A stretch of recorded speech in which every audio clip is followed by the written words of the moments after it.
Stream is good, looks good. All right.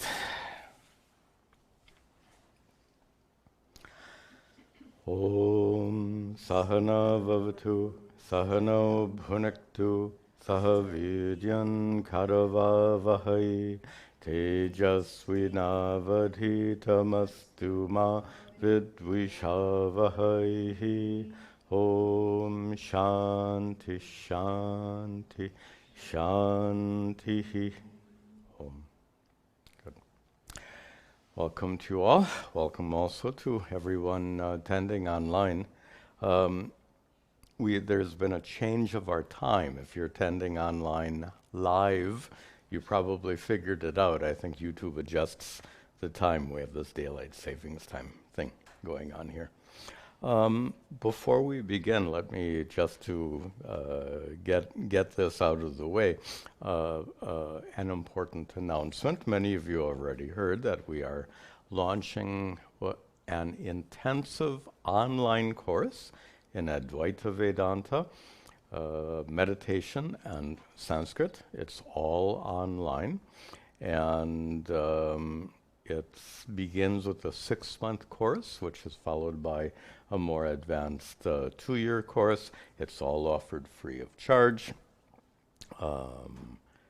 And you can go and register for it.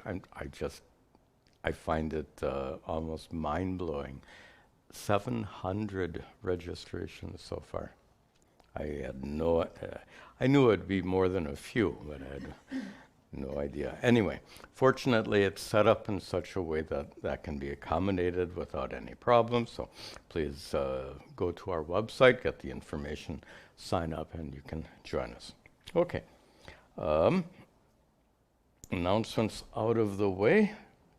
Stream is going okay. All right. And we'll begin with our first question here from William. William lives in United Kingdom, UK. He's wondering, is it the absence of duality being experienced? Is it that the absence of duality being experienced is still duality due to subject-object? Unless you're an experienced meditator, this won't make any sense. But to make it very clear, can you experience non-duality? And this is the essence of his question. Think about it for just a moment.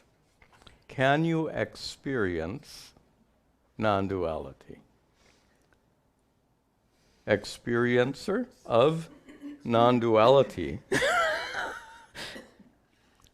Any experience is not non-dual. All meditative experiences are experiences of duality. Can there be non-duality in meditation? Yes, absolutely. But it's when experience itself comes to an end. There's no longer an experiencer. That's one of the kinds of samadhi, where the experiencer dissolves, so to speak. So in the absence of an experiencer, what remains is non-dual consciousness. I think that answers William's question. Next question from Vishaka, who lives in Virginia. She asks some interesting questions. She has some confusion about dharma. Is it possible that the same action could be dharmic from one perspective and adharmic from another perspective? Let's examine this. There are huge cultural differences. So you know that if you were in say a village in a tribal area and you met a young woman, probably reaching out for a handshake might not be a good idea. it might be, to physically touch a young woman in a village might be considered as wrong, even though it's a very common expression. Or, our common greeting, namaste. If you happen to be visiting a mosque and you meet someone there, probably this would not be the best form of greeting. You get the point. There are certainly things that are culturally appropriate and culturally inappropriate. Could there be things that are similarly dharmic and adharmic? And the answer is absolutely no, because of our definition of dharma. Our definition of dharma is that which results in the least harm. Harm is a universal principle, right? It's something harmful in one country is going to be harmful in every country, because it has to do with the nature of human beings. So since dharma is based on this universal principle of avoiding harm, ahimsa, therefore it's not possible to conceive of an act that is dharmic in one place and adharmic in another place. If an act is harmful in one place, it'll be harmful in all places. And I'll invite you to give me a counter example. Vishaka herself doesn't give an example because I don't think there is an example. But if you can think of one, please let me know, and we'll look at that. Excuse me. Next question from Prashanto, who lives in Bangladesh. Sexual urges are hardwired into our brains from birth. Fact. How can one remain composed and calm when faced with such urges? Okay. Physiological urges, like hunger and thirst, right? So if you have hunger or thirst, which are normal physiological urges, and you want to be a good sadhaka, should you refrain from those urges? You see where this goes. They're natural. Absolutely natural. What is the issue here is how you satisfy your urges. You have urges, they're natural, they're normal. So you have an urge for food. What kind of food do you eat? So if you indulge in all kinds of unhealthy foods, that's unhealthy behavior. And I would say exactly the same applies for satisfying sexual urges. If a sexual urge is satisfied in an unhealthy way, it has lots of negative consequences. So it's really that simple. Now, if you ask, well, then Swamiji, everyone will ask this question, but Swamiji, isn't celibacy, brahmacharya, held up to be a main value in the Hindu tradition? The value for celibacy is held up to be a huge value in texts written by male celibate monks. Is that a surprise? And they're written in texts written by male celibate monks, and those texts are meant to be read by whom? Male celibate aspiring monks. So it's contextual. There's no, let me make it very clear. Some people try to put it like a magical spin on this. They talk about the value of semen retention.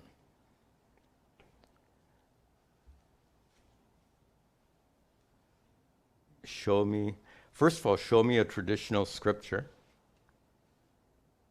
that talks about that. You'll find later scriptures, maybe, in the last 100, 200 years that talk about it. Show me an accepted traditional scripture that talks about that. And people will say, but Swamiji, in this tradition of Kundalini, etc., etc.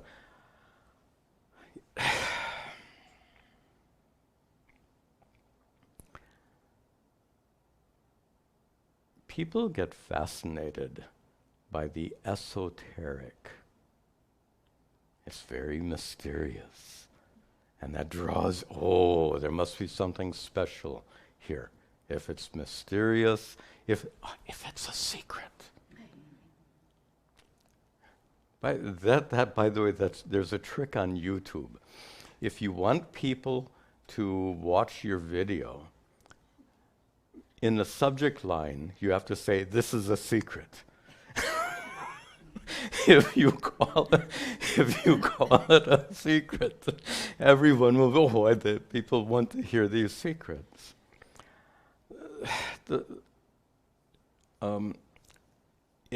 The idea of secrecy is fabricated, and I would suggest, and this is, that the value of semen retention is fabricated. Fabricated by whom? Male celibate monks whose disciples are male celibate to-be monks. Okay, enough said. Then, a question here from Anjali, who lives in Mauritius. Anjali asks, in the world, we identify a jiva as a living person, as a living person. But when we talk about Ishvara, why can't we say, this is Ishvara? I can point to you and say, this is you. Can I point? There's Ishvara. And but instead we say that Ishvara depends on each person's belief, also how many Ishvaras are there. So here we have to understand the Vedantic perspective on Ishvara, which is very different than the common Hindu perspective on Ishvara. The common Hindu perspective of Ishvara on Ishvara is many deities, in spite of the fact that the Rig Veda says that all of these deities are in fact one God. So that's said very clearly in the Rig Veda. But generally, when a Hindu goes into a temple, they see the deity on the altar, they're praying to a specific deity. We'll call that common Hindu religiosity, which is wonderful, but it's not what is taught in Advaita Vedanta, not by a long shot, not at all. So what is our Vedantic perspective on Ishvara?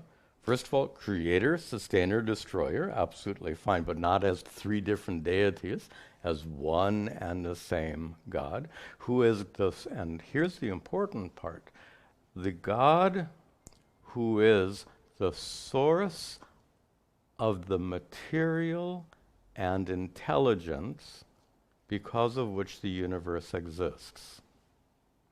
I'll say that again.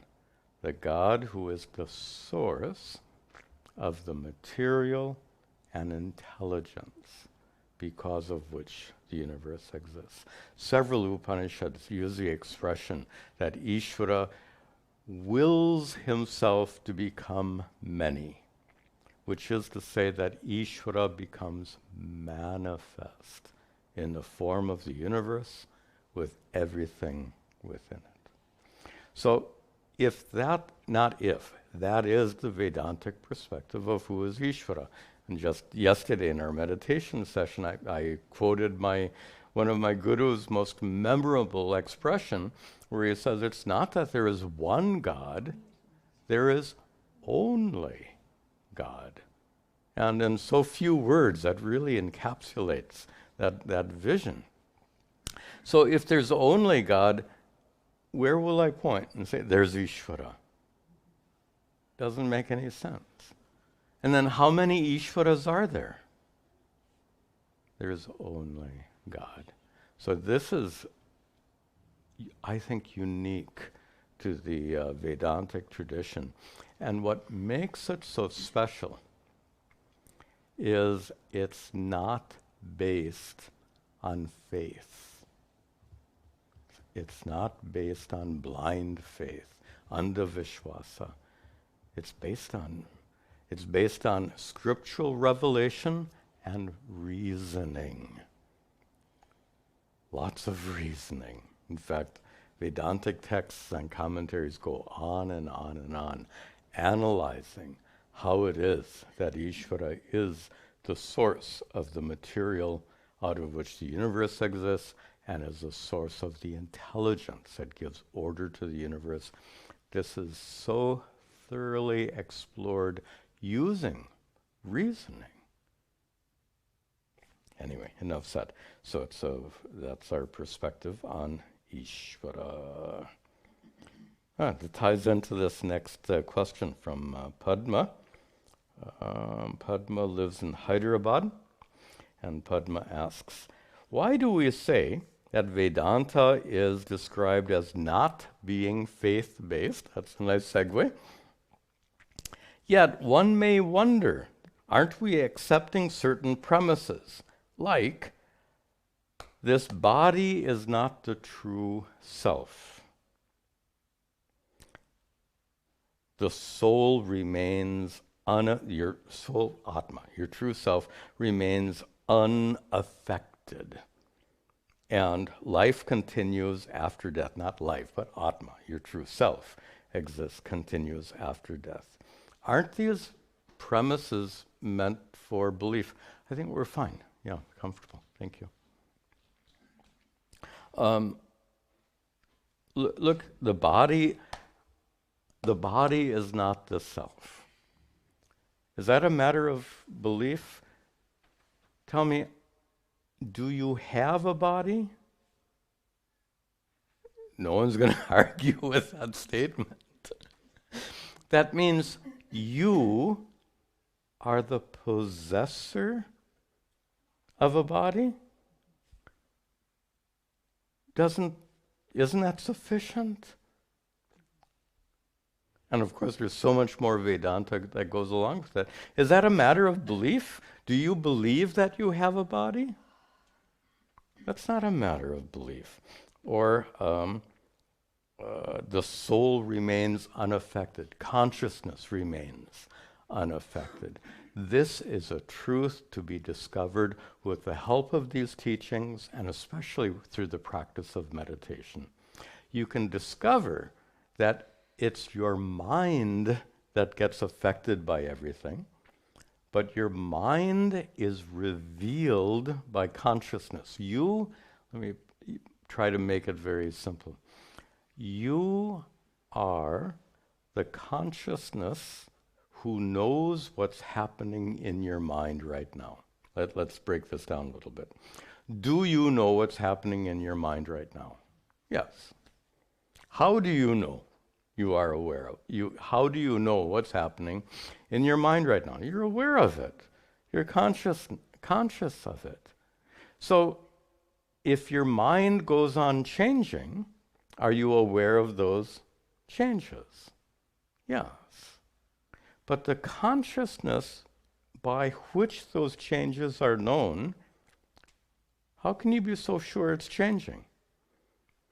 There's a lot of Vedantic teachings and meditations that demonstrate that consciousness itself doesn't change one bit. The metaphor that we use all the time is like the sun shines on objects without being affected by what it shines upon. in the same way, consciousness metaphorically shines or reveals the activities of your mind without being affected by it. Is that a matter of belief? If there's a lot of teachings and experience-based meditations meant to help you discover that truth, it most certainly is not faith-based. Life continues after death. Instead of life, we'll say consciousness, Atma. Atma continues after death. What dies? What dies is anything that's born. What a nice definition, right? If something isn't born, it can't die. And it's easy to demonstrate with the help of the teachings of Vedanta that Atma, consciousness, doesn't have a birth date. Your body has a birth date and an expiration date. You know, on packages of food, used before such and such date. So our bodies have a birth date and a use by date. Consciousness has no such date. None of that is based on faith. Though, to summarize this, the teachings of Vedanta itself are not faith-based. Furthermore, she says, Vedanta teaches that karma, the law of cause and effect, is a basis for rebirth, and she goes on about rebirth. Vedanta does not teach the doctrine of karma. The doctrine of karma belongs to the Hindu package in which Vedanta is found, which is to say that Vedanta presumes the doctrine of karma. Vedanta does not teach it as an absolute truth. In fact, what's significant is, have you ever thought about this? If you want to understand the essence of Vedanta, you'll study Upanishads. If you want to understand how to practice Vedanta, you'll study Bhagavad Gita. If you want to understand in detail how karma works, what text will you study? What is the source text on the doctrine of karma? There's a source text on meditation. It's called the Patanjali's Yoga Darshana, Yoga Sutras. So we have this principle of source texts, root text, Mula Grantha, the root from which all these teachings come. So what is the root text, the main text that teaches the intricacies of the doctrine of karma? There is no such thing. In American English, it ain't there. So how do we know about the doctrine of karma? By reading these amazing stories in the Puranas and especially in the Mahabharata. And by reading all these stories which constantly refer to the doctrine of karma, we there's a technical term for when you back design, that's not the right term. There's a term that describes when you see something and then you kind of infer the reason it is the way it is. In technology, there's a term, it doesn't come. Anyway, so we infer the laws of karma from all these stories.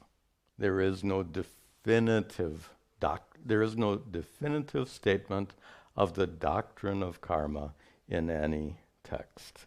So what does that suggest about the relationship between Vedanta and the law of karma? The doctrine of karma is not what Vedanta teaches. Vedantic teachings refer to the doctrine of karma because they presume that you accept the doctrine of karma. And until modern times, that's been the case. Then in modern times, things get a little bit more complicated, leading to one final point. Can you follow the teachings of Advaita Vedanta without accepting the doctrine of karma? We've taken this up in Satsang several times, so I won't get into it, but simply answer, of course you can. You don't need to accept the doctrine of karma because it's secondary to the central teachings of Advaita Vedanta. The teachings of Advaita, suppose someone could somehow disprove the doctrine of karma. By the way, not possible. Can't be proved, can't be disproved. The two go together. You can't prove it, you can't disprove it. But suppose in some imaginary world, you could disprove the doctrine of karma, then how would that affect Advaita Vedanta? Not one bit. Okay, let me take another question here. This question is from Stefano. Stefano lives in Spain. He asks, with regard to meditation, I just published this 5 essential verses from the Bhagavad Gita on meditation. And in one of those verses said that Sri Krishna's approach to meditation is one actually for advanced practitioners, wherein instead of meditating on a typical object of meditation would be like meditating on your breathing, meditating on a mantra, meditating on an image. These would be very common kinds of meditation. Sri Krishna doesn't teach any of that. He says you meditate on Atma.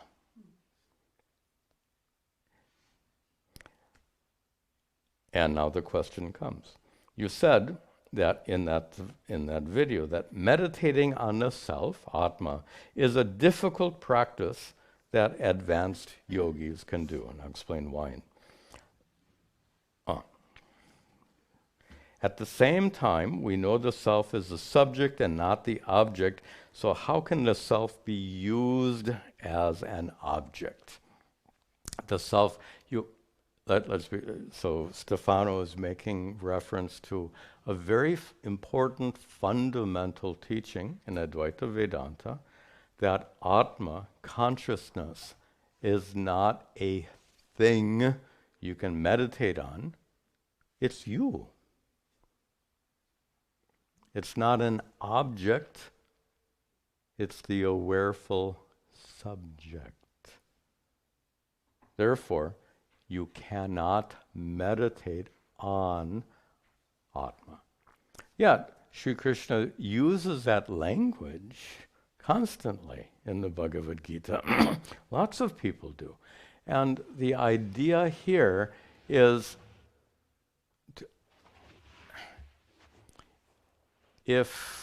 let me try to put it, this is a sophisticated topic. Let me try to find a fairly straightforward way of putting it. If Atma is not an object that you can meditate on, then what does it mean to meditate on Atma?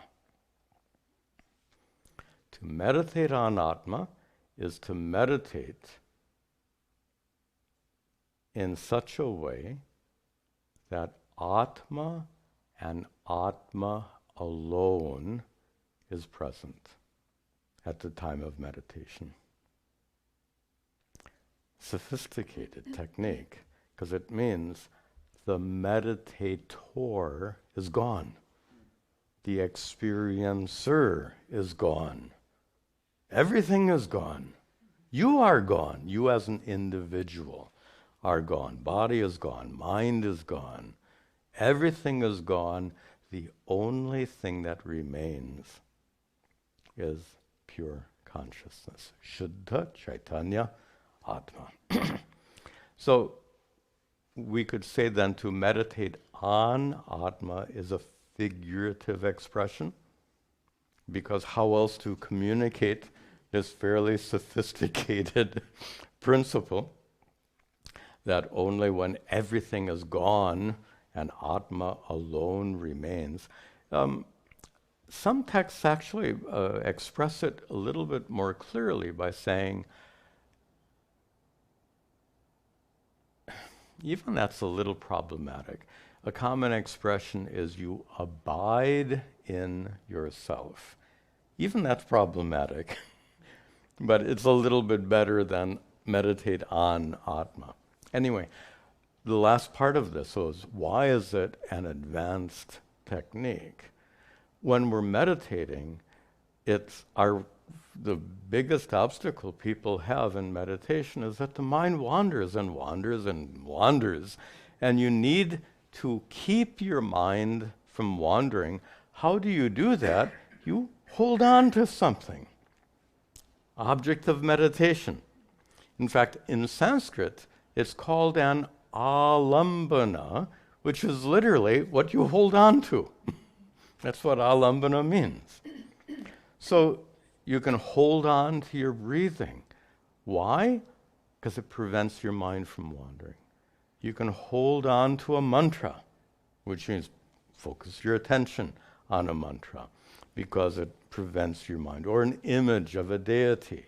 You hold on to something, an object of meditation, an alambana.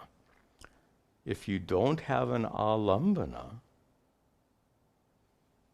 your mind will wander unless you are an advanced practitioner. That's the whole point. And that is, by practicing with an alambana, and in his Yoga Sutras, Patanjali gets into this in some detail. You practice with an alambana for a long time so that you don't need it anymore. It's like a walking stick. You use that walking stick when you need it, and then eventually you throw it aside. So that's the idea, that we start off, and I make this point in that video. You can watch that. You can watch that video. It's, I think it's called the Essential Verses from the Bhagavad Gita on Meditation.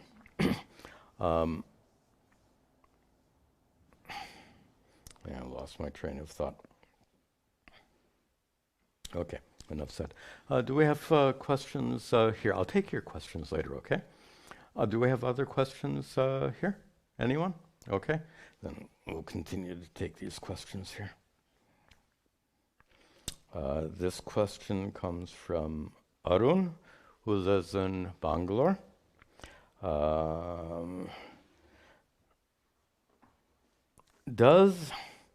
In our last satsang, we talked about enlightenment being a process in which there's a long period of preparation.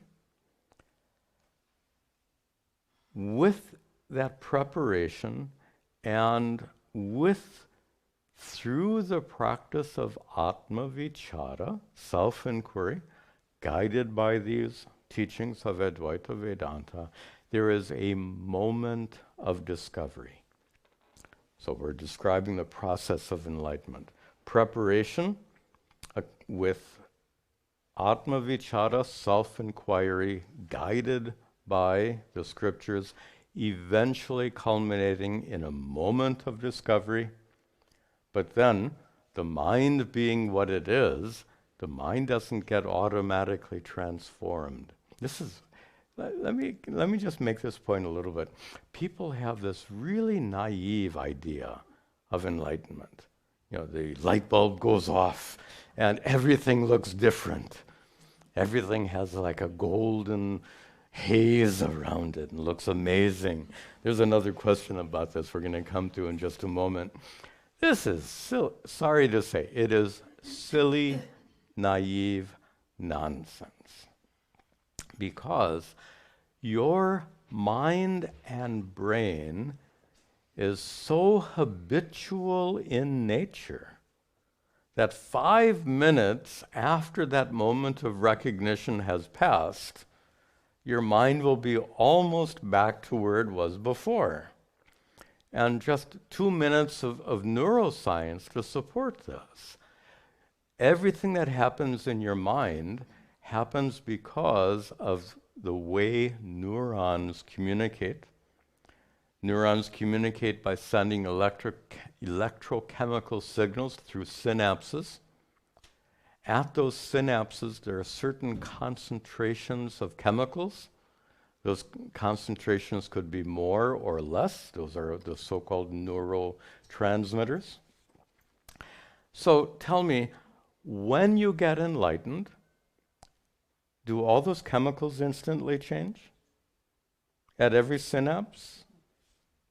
The concentration of chemicals in 1 billion synapses in your brain instantaneously change the concentration of those neurotransmitters. Silly, right? Biology doesn't work like that. Your mind is a product of that biology. So if neurotransmitters don't instantaneously change, how can we possibly expect our minds to instantaneously change? It doesn't work like that, which is why that moment of recognition is followed by a process of assimilation. That process of assimilation is what we call nididhyasana. It's supported by the practice of nididhyasana, Vedantic contemplation. So with all that in mind, Arun's question is, does this recognition and assimilation take place only with antakarana shuddhi, which is a technical term for purity of mind? Absolutely correct. Without antakarana shuddhi, without purity of mind, nothing happens. What did we start? We said there was a process of preparation. What is that preparation for? Antakarana shuddhi.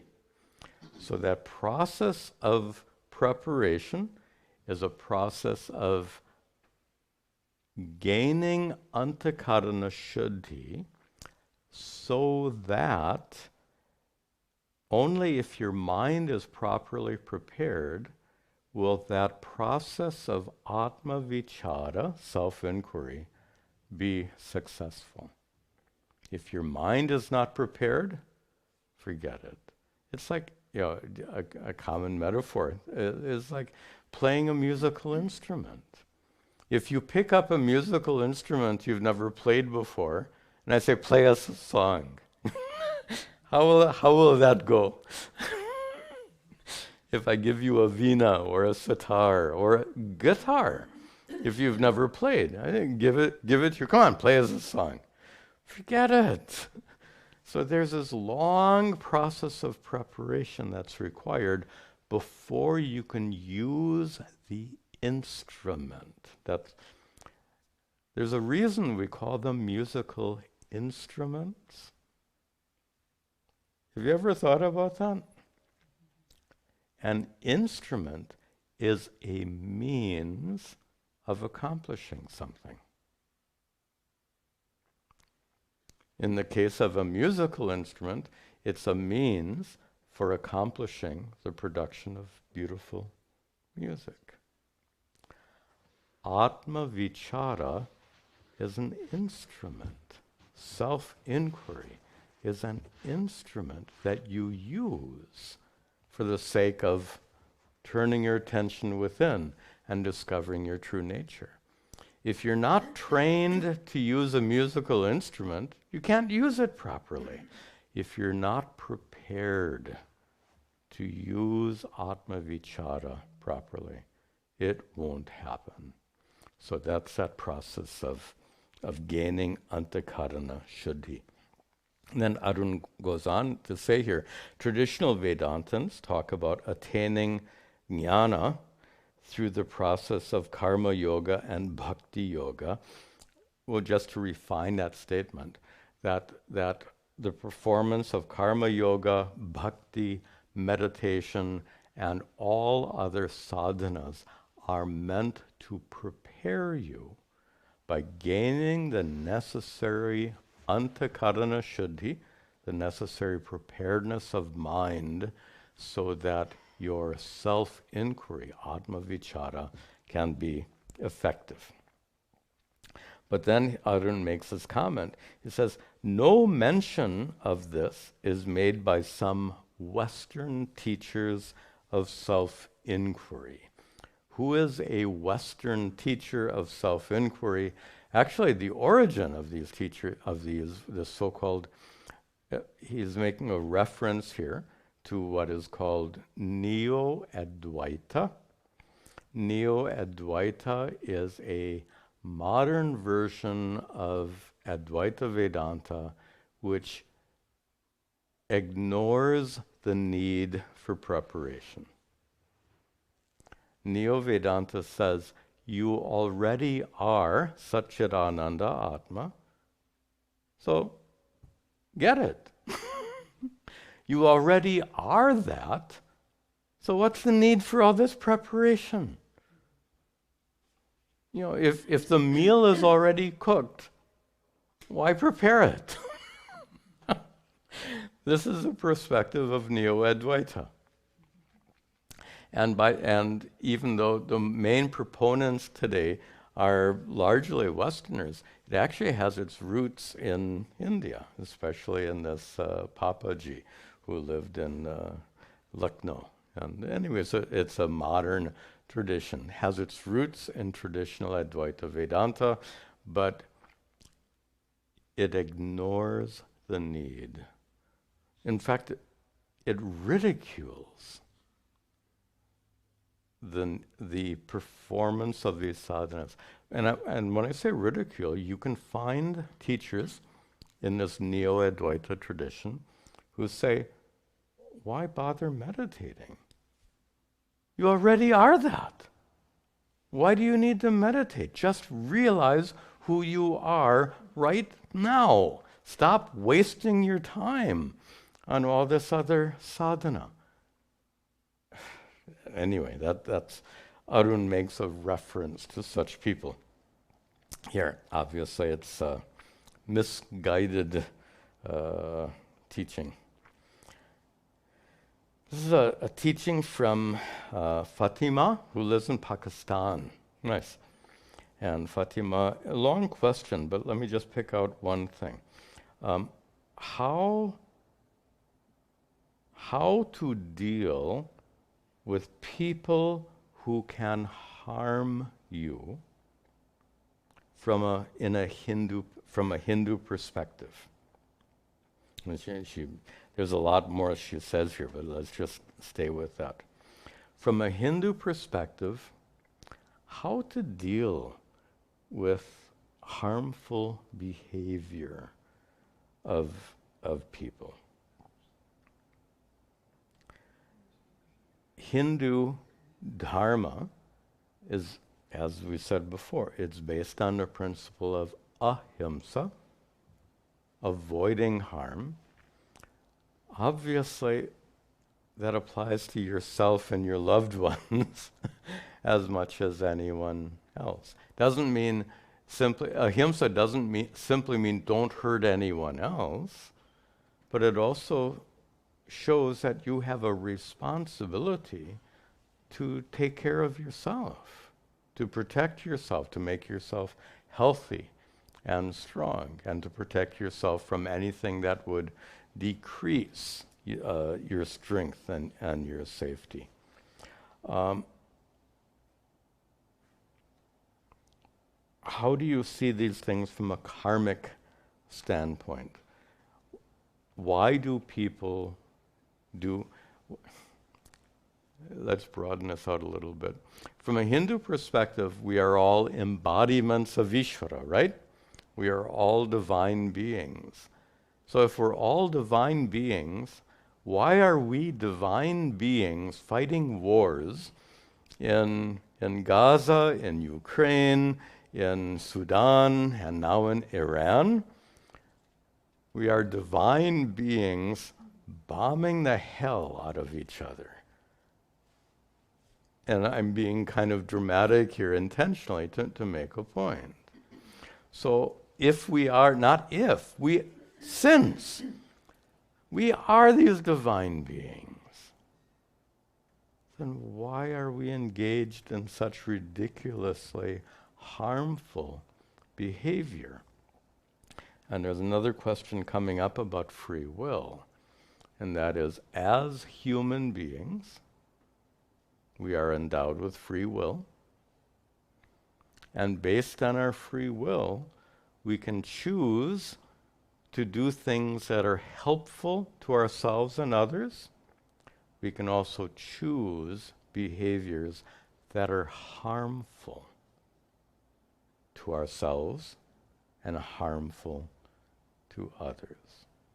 Free will is a unique feature of the human condition. Trees don't have free will. If a tree falls in a storm and kills someone, you blame the tree? You get the point. When a lion chases after this, what was that cartoon character? Bambi. When a lion chases after Bambi and eats Bambi as a snack, it's like the tree. It's not, lions can't choose, should I be vegetarian or not? No free will. Human beings have this powerful free will, and anything powerful, double-edged, right? Can be used for tremendous good, can be used for tremendous harm. We understand individual people have different backgrounds, they have so many influences. Why do we do what we do? There are thousands and thousands of reasons. One of those reasons is past karma, but it's only one. One of many, many reasons we do what we do is past karma. So, we do what we do for thousands of reasons because of our free will. We can point out the terrible harm that's going on right now in these wars. But it's so easy just to flip the page, so to speak, and look at what has been done, like in medical research. Think about it, 100 years ago, life expectancy would be in the 50s, meaning most of us would be dead long ago. This is due to free will, right? So we said double-edged sword. Free will can cause tremendous harm. Free will also does amazing, wonderful things. Okay, a couple of questions and then we'll conclude. This question comes from Amit, who lives in India.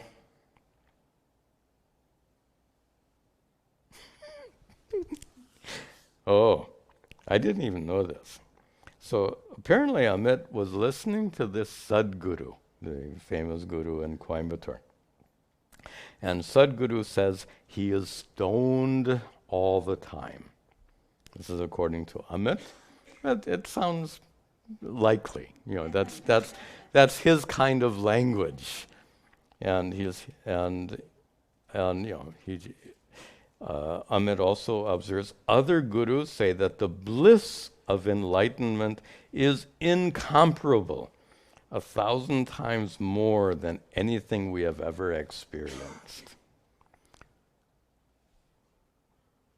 Sadguru is stoned all the time, and other gurus experience this bliss of enlightenment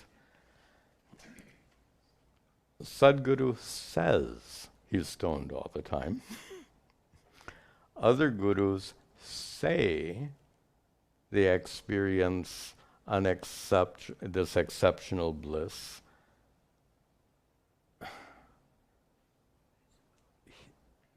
Tell me, is an enlightened person still a human being or not? Still a human being. Will an enlightened person have human experiences or superhuman experiences? So we're starting to challenge some kind of fantasies about enlightenment. And an enlightened person, by the way, there's a definition of enlightenment which is so simple. An enlightened person is one who's free from suffering. It means you minus suffering. That's what it is to be enlightened. All of this bliss stuff, there's a problem in traditional scriptures, and the source of this, it's maybe we'll go a little bit more deeply into this question. The reason, why do these gurus claim, why does Sadhguru say, I'm stoned all the time? Why do other gurus say that they experience incomparable bliss? Both statements, the statements are, I hope you would agree with me, those statements are highly suspicious. Which means I can't prove it, but they're highly doubtful statements. But if we trace those statements back, we can find out where they come from. And they come from a traditional, a classical definition of Atma as Satchidananda. Atma, your true self, consciousness, is, well, Chit in the expression, Sat, Chit, Ananda. Chit means consciousness. Sat means absolutely real, which means unborn, uncreated, eternal, unchanging, immutable, all of that is present in the word Sat. And then comes the word Ananda, which people have interpreted in so many ways. The most common translation of Ananda is bliss. Fine. But please note that the word Ananda here is not describing what you experience, it's describing who you are. Do you see that distinction?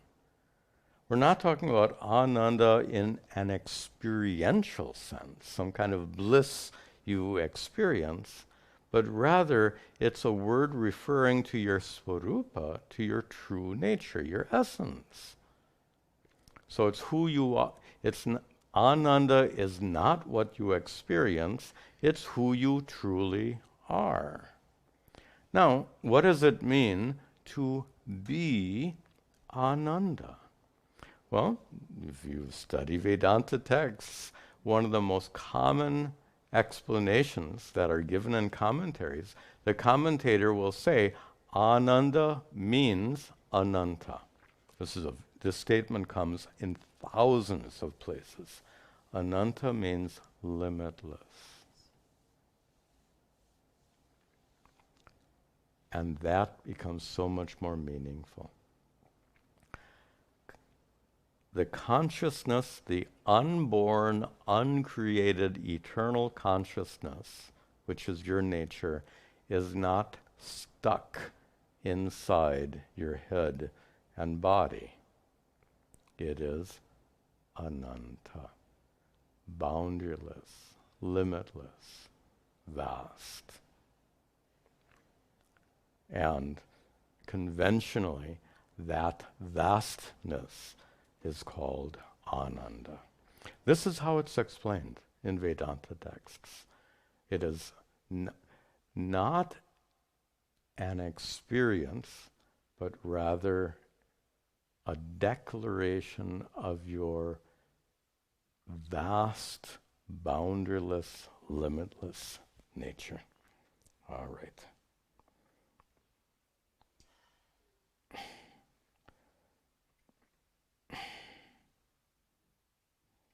Okay. Actually, I think this would be a good place to conclude today. Lots of excellent questions. Send me your questions, and we'll take them up in our next session. We'll conclude with the prayer. Om Sarve Bhavantu Sukhinaha Sarve Santu Niramayaha Sarve Bhadrani Pashyantu Ma Kaschid Dukkha Bhag Bhavet Asato Ma Sadgamaya Tamaso Ma Jyotirgamaya Mrityorma Amritangamaya. Om Shanti Shanti Shanti. Om Tat Sat. See you next time.